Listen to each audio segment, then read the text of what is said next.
大家好，我係姊妹。咁呢一集視頻咧，我哋係嚟到咗十零人攤5期維港灣呢一度，同大家玩咗一套啱啱先放盤嘅一個維港灣4位樓座呢一度嘅3房單位101方嚇。咁呢一個樓座咧係18座呢一度嘅，我哋可以睇一睇呢一套房嘅景觀點樣啊？點解講佢係4位咧？因為佢景觀就算係後排都可以睇到咁靚嘅一個視野啦，同埋呢個業主咧佢係做咗呢個風窗嘅處理啦，所以佢呢個景觀都係非常之靚嘅。咁我哋呢一邊咧，佢仲做咗呢個定置嘅櫃仔嘅處理啦，咁可以收埋翻我哋呢個洗衣機嘅位置，同埋可以收納翻其他啲雜物嘅。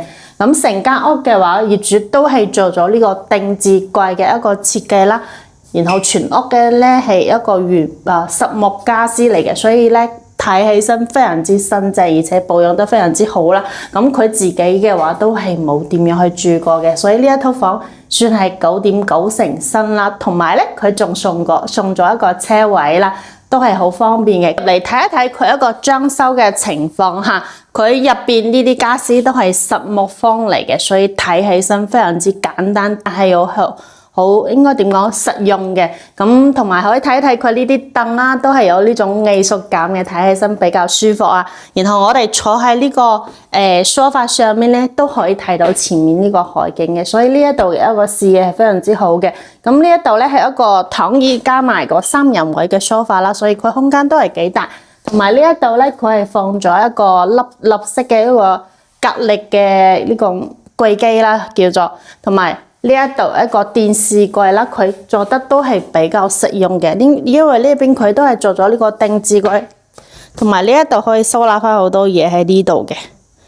咁保養得非常之新淨啦，就係我哋後邊呢個牆身嘅話，佢當時係黐咗啲嘢嘅，就一幅叫做係一個福字啊咁樣一個所以佢係有啲膠紙嘅一個痕跡，所以到時需要自己去處理一下先好嘅嚇。咁呢一度咧，佢係放咗一個呢個雪櫃啦。如果係凍呢種雪膠嘅話，就 OK 嘅。同埋佢屏風呢度都係做咗呢個定制嘅呢個收納櫃喺呢邊啦。就冇做到好大啦。咁如果係自己間中過嚟住一下嘅話，咁呢個空間都係收納翻啲嘢嘅。同埋呢一度咧，佢放咗一張叫6人位嘅窗台啦，或者你可以放嗰種圓台都係 OK 嘅。同埋可以睇睇佢呢個餐廳嘅呢個燈啦，睇起身都係非常之靚仔嘅呢個燈仔嚇。咁我哋過嚟門口呢度睇一睇咧，佢仲做咗呢個防蚊嘅摺疊嘅呢個防蚊網啦。咁平時喺呢邊嘅話，都係打開咗門，兩邊都係好遮風嘅。咁右手邊呢一度佢做咗呢個定制嘅櫃仔啦，都係比較簡約嘅呢種實木嘅定制櫃，但係有啲唔好，我覺得就係佢冇做到頂。如果係做到頂嘅話，咁後期搞衞生就唔會話咁麻煩啦。咁左手邊呢一度咧就係我哋廚房嘅位置，優自然一個設計啦，同埋佢係帶咗個明窗嘅。咁佢呢一度就睇唔到出邊嘅一個風景啦，所以呢一個光線就麻麻地，平時需要着燈嘅。咁同埋呢個我哋搖煙機啦，呢個煤氣爐啊，全部都係做好咗俾我哋嘅。同埋呢一度咧，仲有一個消毒碗櫃嘅一個設計嚇，都係做好咗。雙開門嘅呢個雪櫃都喺呢邊嚇。咁我哋跟住落嚟睇一睇休息區啦。休息區入邊都係做咗呢個定制嘅櫃仔嘅。咁第一個先睇一睇佢公區嘅衛生間，3段式嘅一個設計，同埋咧帶咗個明窗嘅。咁睇起身都係比較舒服嘅嚇。咁過嚟睇一睇呢個連埋我哋呢個露台嘅房間啦。佢係放咗一個1.5米嘅呢個實木嘅床架啦。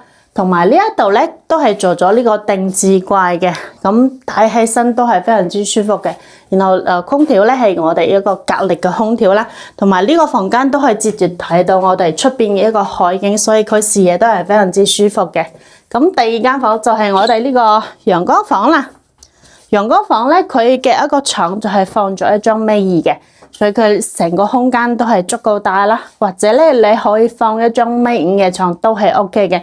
咁呢一度佢係做咗一個書台嘅位置。咁其實好多業主啦喺呢個房間佢去做成嗰個榻榻米嘅一個設計啦，就可以收納翻好多啲嘢啦。